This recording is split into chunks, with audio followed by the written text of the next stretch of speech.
Joel Tuttle was James Madison Tuttle's younger brother. Joel was born in Orange, Indiana in 1838.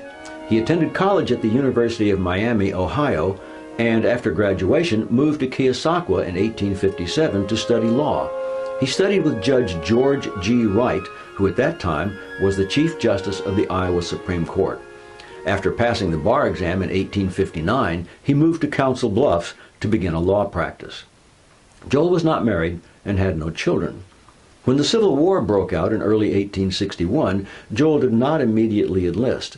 Instead, he waited until early November and at that time was appointed a first lieutenant in Company F of the 2nd Iowa Volunteer Regiment, James Madison Tuttle's regiment. He became his older brother's adjutant and fought at the battles of Fort Donelson and Shiloh in 1862. At Fort Donelson he was not injured, and James Madison wrote to their father, "Joel and I were side by side most of the time. He fought bravely, even rashly sometimes. He was not touched." At Shiloh he was still with the 2nd Iowa, but then Lieutenant Colonel Baker was commanding and James Madison had control of the regiment in which the 2nd Iowa was. On Sunday, April the 6th, they repelled numerous charges at the Sunken Road near Duncan Field.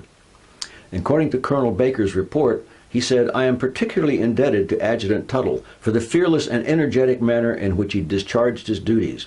He was the only mounted officer I had to assist me, and nobly did he perform every duty enjoined upon him."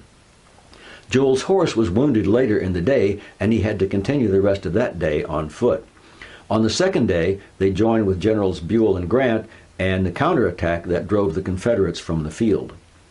After the battle, Joel remained at Shiloh for some time, but soon became sick with typhoid fever. He was transferred to the Army Hospital in St. Louis, but died of typhoid on May 13, 1862. At his funeral in Des Moines, Judge Wright gave the oration. He said, "Upon Joel's tomb should be written the words, 'He died for his country.'" The judge added, "Living he would have asked no prouder epitaph. Dead he can receive no more appropriate nor more enduring praise."